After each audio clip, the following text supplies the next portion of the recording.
Well, that was a stupid idea. Now I have two choices. I can either start from scratch or try to save it. Find out what I did in this wood story. My day started the way that most of my days start, by selecting my wood and getting to work.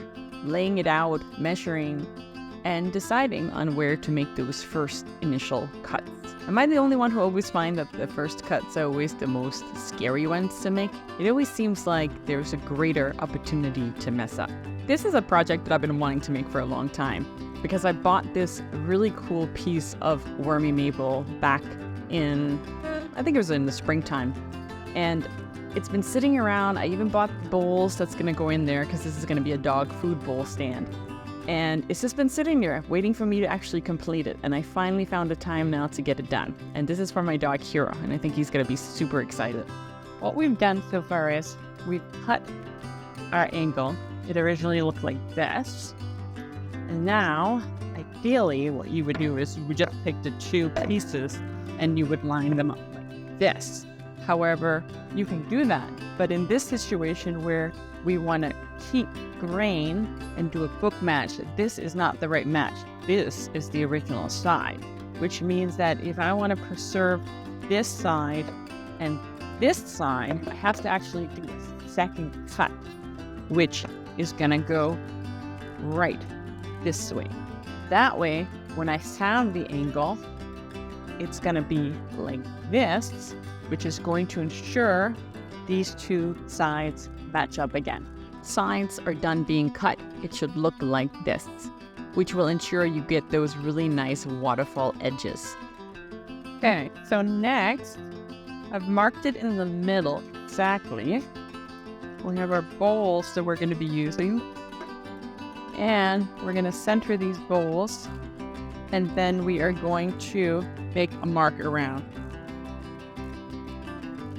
And once that's done, you can start to cut out the inside circle. I am using a drill first to make some circles, and then I'm going to come in with my jigsaw and I'm going to cut away the excess before taking it over to the router table. I made a quick template using my laser.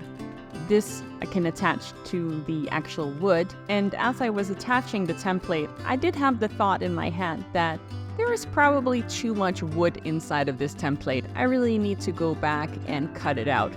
But instead of doing that, I rushed. And that leads us right up to the moment where we started from. Definitely not what I would call an ideal situation. This really sucks. But I have two choices now. I can either start over, or I can see if I can save it. And I'm leaning towards the saving part, because right now I have it in two pieces, which means I think I could pretty much follow this curve on the bandsaw. Let's give it a shot. And so I did. I had the benefit now that I could use my bandsaw because the piece was broken into two. That made it a lot easier because my bandsaw is a lot better than my jigsaw. Okay, so this is where we're at. This side right here, I should be able to glue together because it has a really nice part of the maple that I think will look pretty seamless. You probably won't be able to tell anything there. This one is a little bit more tricky. I think this one I'm going to fill with some epoxy once it's done. This one definitely will need some epoxy. So that's my plan, a combination between gluing and epoxy in order to save this work. So what we're going to do is we are going to take some painter's tape. We're going to put it under here, and then we're going to add glue, and then we're going to put these up just like that, and only using the force of the painter's tape to hold them in place. That will act as our clamps, and it will be plenty. And then all you want to do is let it dry, and that will be the perfect time to take a quick little break to go play with the dogs.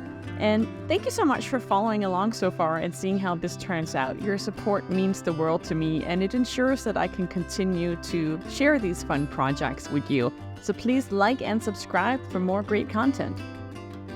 And once all the glue was dry, I could proceed with the next fix. I decided to use this epoxy tape to really seal up the wood really well in order to be able to pour in my epoxy.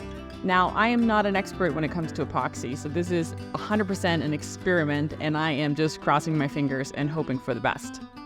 So the tape definitely worked decently. I was still left with quite a bit of fixes to do. I used my chisel, I used my sander, and I used a lot of elbow grease in order to sand down this epoxy in order to get it ready for sealing.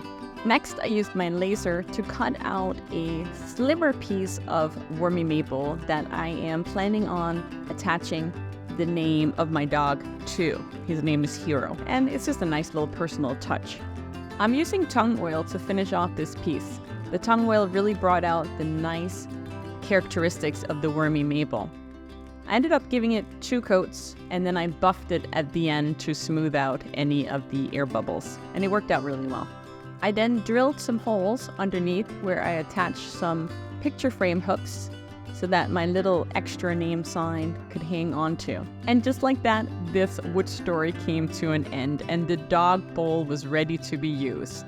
This project definitely didn't start the way that I intended it to, but I think in the end it turned out pretty great. But please give me your feedback. What do you think? Was this project worth saving, or should I have started all over again?